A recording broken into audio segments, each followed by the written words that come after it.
The following is transcribed. Welcome to Bat-Supe, the never nutritious, definitely delicious podcast dedicated to the old-time radio adventures of Superman and the dynamic duo.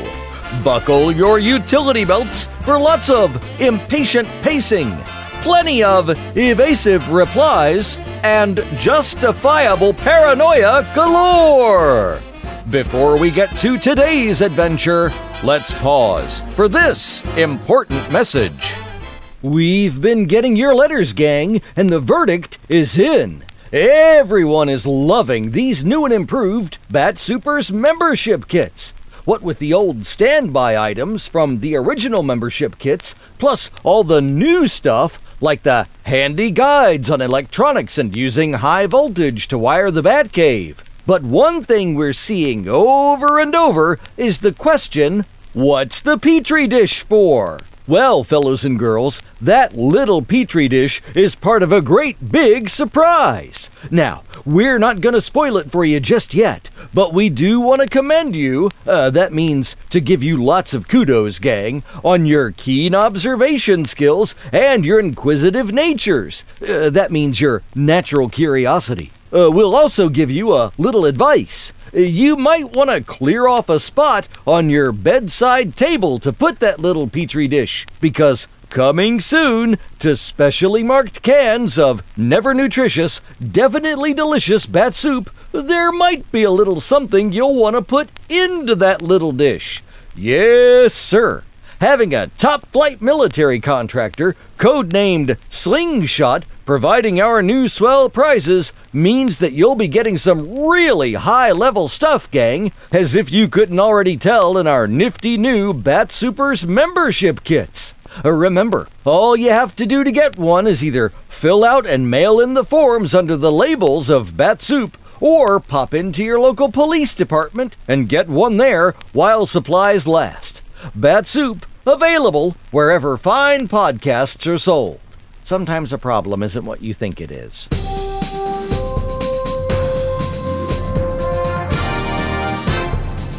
And now, Bat-Supe presents today's adventure, Part 5 of The Secret Letter, as originally broadcast on November 29th, 1946. Faster than a speeding bullet. More powerful than a locomotive. Able to leap tall buildings at a single bound. Look, up in the sky. It's a bird. It's a plane. It's Superman. Kellogg's Pep. P-E-P, Pep. Kellogg's Pep, the Sunshine Cereal, presents The Adventures of Superman.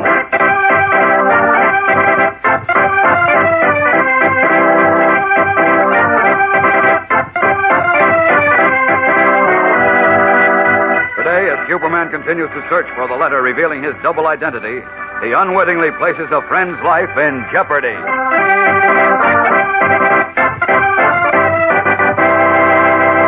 Hello there, gang. This is your pal, Dan McCullough. You know what I heard the other day? Well, somebody told me that one of the fellows in the gang was so thrilled and excited when he heard that Kellogg's Pep is putting out a brand new series of comic buttons. Well, he practically stood up and cheered. Yes, sir. And I'll bet you'll feel like that, too, when you get one of these new Pep comic buttons. It'll be one of your old favorite funny sheet characters, you know, like Goofy and Beezy from Harold Teen, or Barney Google, or Superman himself, or any one of 18 new and different buttons, each one a real humdinger for color and sparkle. You'll get a big kick out of collecting these Pep comic buttons and swapping duplicates with your pals and wearing your collection pinned on your jacket or your dress or cap for everybody to see. Maybe you'll want to start a race with somebody to see who can collect the most Pep comic buttons the soonest. And say, here's the payoff, gang. You don't have to send in a single penny, not even a box stop. You can't even buy these swell comic buttons anywhere. All you do is ask Mom to get you plenty of Kellogg's Pep and look for your prize inside every package. Yes, and Pep's a prize when it comes to good eating, too. Tastes so doggone sunny and delicious, it helps breakfast start off your day in high. So ask Mom for P-E-P, the Sunshine Cereal, Kellogg's Pep. Now, the adventures of Superman. By While Clark Kent searches desperately for a lost letter in which his identity as Superman is revealed, he is unaware that it is in the possession of two pickpockets called Eyebrows and Buster. At first, an investigation of Kent led the thieves to believe the letter was written as a joke on the young reporter, who they were informed is a mild young man lacking in physical courage. But when an advertisement in the Daily Planet offered a reward of $1,000 for the return of the letter unopened, Eyebrows decided that meant Kent must be Superman. Realizing that if he could prove it, he could sell his information to the underworld for a fortune, Eyebrows told his confederate. Tonight, Buster, I'm going to prove that Clark Kent is Superman. As we continue, it is later that evening, and the city room of the Daily Planet is almost deserted. In his office, Clark Kent is anxiously pacing the floor as editor Perry White enters. Listen. Anything new, Kent? Oh, not a thing, Chief. Papers have been on the street almost 3 hours. Surely whoever found the letter must have seen the ad by now. Yes, I suppose It's on page 1 of every evening paper in Metropolis. I know. But look, Kent, maybe nobody's found the letter. Oh, somebody must have found it. You had it today at noon before you went to the observatory on Mount Arthur, didn't you? Yes, but... And it isn't anywhere in our shop, nor at the observatory, nor in the taxicab you rode in. So either someone picked your pocket or you dropped it outside and somebody found it. Well, I suppose I lost it on the street and the street cleaner shoveled it up. It might be on the city junk pile. No, it isn't. I looked. You looked? When? A little while ago. Oh.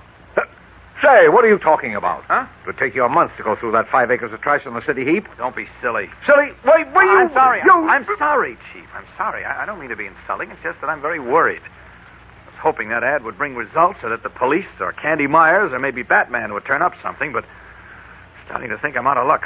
You? Why are you out of luck? Huh? Oh, I mean Superman is. Now, listen, Kent. I've been giving this matter a great deal of thought, and I still can't figure it out. Of course, I have no idea what could be in that letter, but whatever it is, I can't see how it could harm Superman. Well, I wish I could explain it to you, Chief. You mean you know? That is... Well, do you? Yes, I do. Well, then, for Pete's sake, tell me. What's in it? Maybe I can help somehow. No, you can't help, Chief, and I can't tell you what's in the letter. Well, how do you know? Why don't you tell me anyhow? Because I can't. Why not? Did Superman swear you to secrecy when you were up on the planet Apollo with him? I suppose that's one way of putting it. Oh, what kind of an answer is that? Either he did or he didn't. Well, he... Now, look here, Kent. All this is beginning to sound cockeyed to me. But I'm getting a sort of strange idea, too, about just you. a minute, Chief. Maybe that's about the ad. Hello? That you, Clark? Yes, who is it? Well, this is Bruce. Who? Bruce Wayne. You know, Batman. Oh, hello, Bruce. Oh, sorry, didn't register for a moment. Look, have you had any luck? Well, no, but... No, who's that? Bruce Wayne. Listen, that playboy. I've thought of something that may be very important. Can you come over here? Well, I don't know. Somebody might come in yet in answer to the ad, and I think I should be here in case... Look, leave word you're with me at the Boulevard Club. If anybody shows up, the switchboard girl can phone you, and you can hop right back as Well, you know what I mean. Well... It's really important, Clark. Okay, then. I'll arrange things here and be right over. Good. You'll find me in the dining room.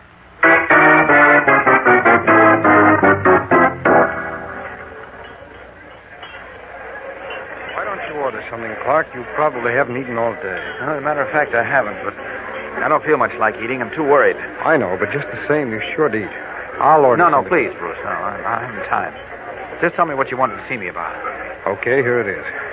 First, it occurred to me that anybody reading that letter probably wouldn't believe it. Oh, now look, Bruce, if you're trying to cheer me up with false No, hopes... now listen to me. I'm the only person in the world who knows you're Superman, right? Well, you were the only one. Till that letter was lost. Let Not me anymore. finish. Now, except for me, everyone else thinks you're a mild, timid guy, even a bit of a sissy. Isn't that so? Yeah, I suppose. Although I think Perry White began to get suspicious tonight. Oh, forget him. I'm sure anybody else would laugh at the idea of your being Superman. But when they read the letter... They'll probably still laugh. Or else, and this is why I had to see you, Clark, they'd try to test you. Test me? You mean try to find out if I really am Superman? Exactly. If whoever has that letter believes what it says and realizes the value of his information, he might try something like, well... Firing a shot at me? Maybe.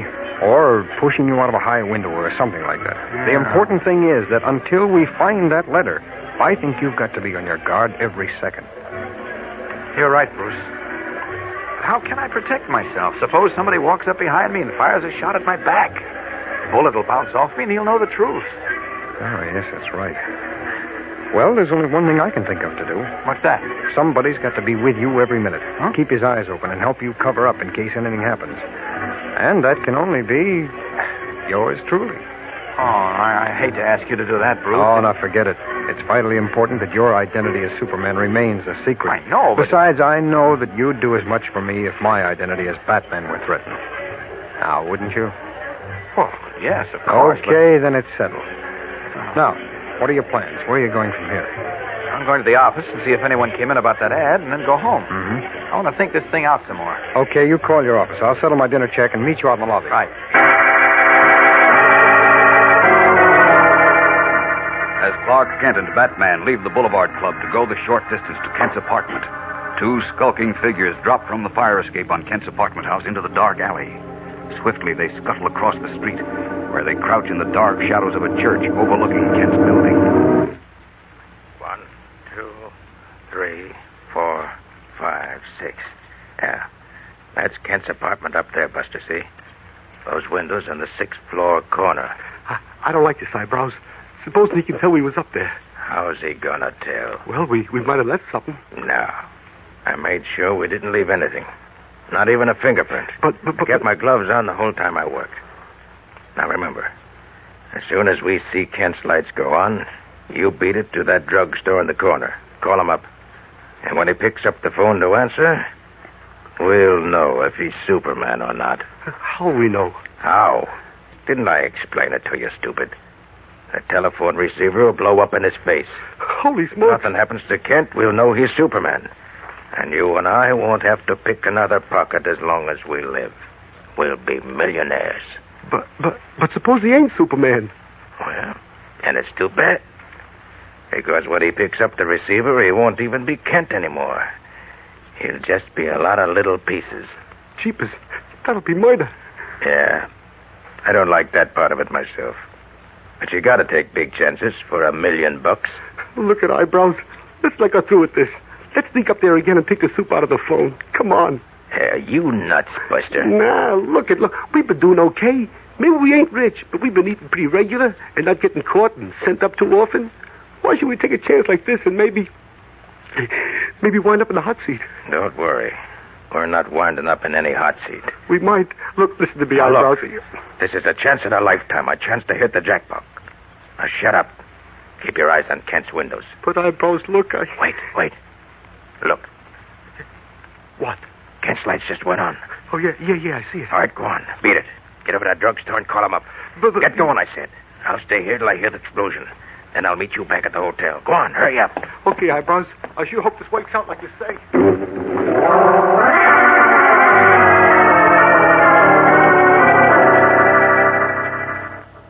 Okay, Eyebrows. I sure hope this works out like you say.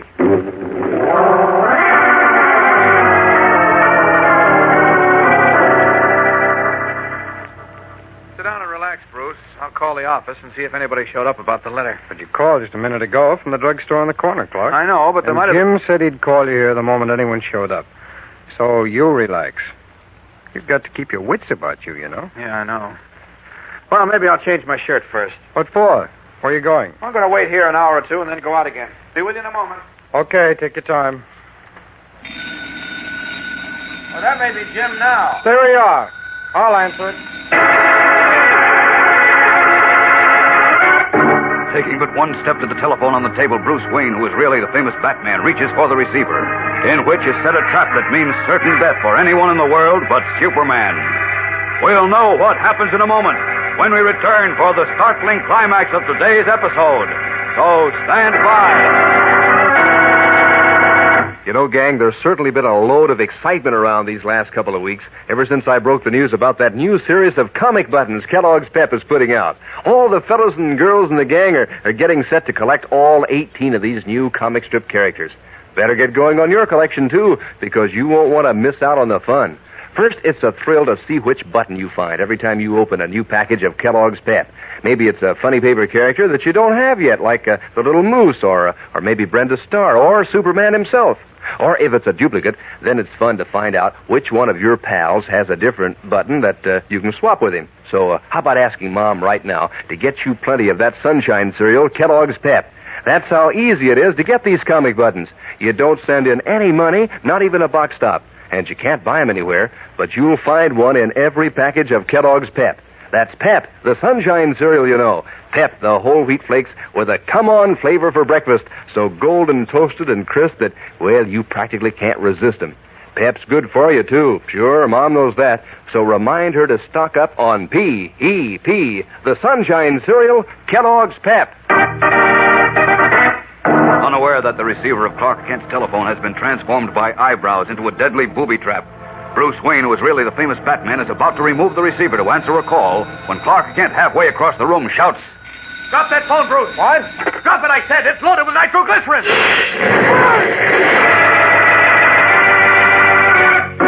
Clark Kent's X-ray vision perceives the explosive in the receiver, and he leaps forward. A deafening explosion rocks the room. Then Bruce Wayne shouts Kent's name and falls to the floor. What has happened to Batman? Has Eyebrow's vicious scheme to test Superman's identity taken the life of an innocent man? A man who stands almost as high in service to humanity as the Man of Steel himself? Don't miss Monday's smashing episode. Tune in, same time, same station. And remember, for breakfast, it's Kellogg's Pep. For excitement, the adventures of Superman.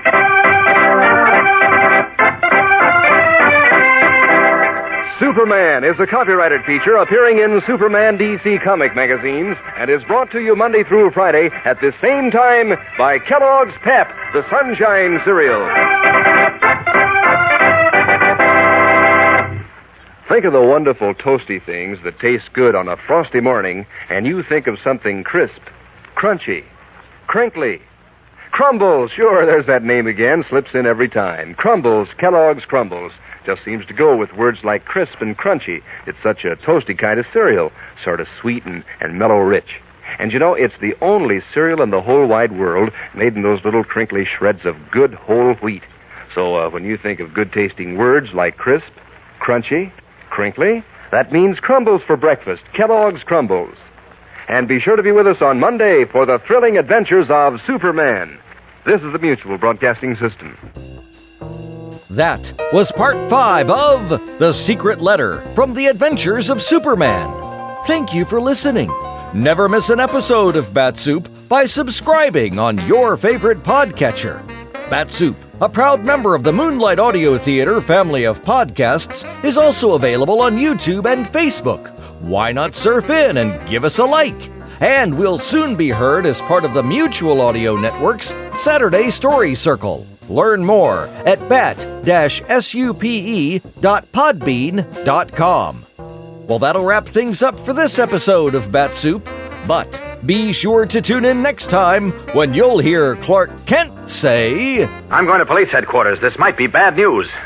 Very bad news. Do you know who said, democracy is based upon the conviction that there are extraordinary possibilities in ordinary people?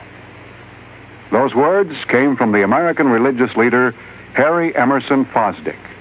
From the earliest days of the United States of America, there has been the sentiment that the average person can achieve an important goal if he is given an environment in which he can develop his capabilities to the fullest extent. An environment in which the individual is given the rights and privileges that he needs for development. It is the duty of every American to protect and stimulate this environment. Remember the words of Harry Emerson Fosdick. They are part of your American heritage. The extraordinary possibilities of ordinary people are inherent in American democracy.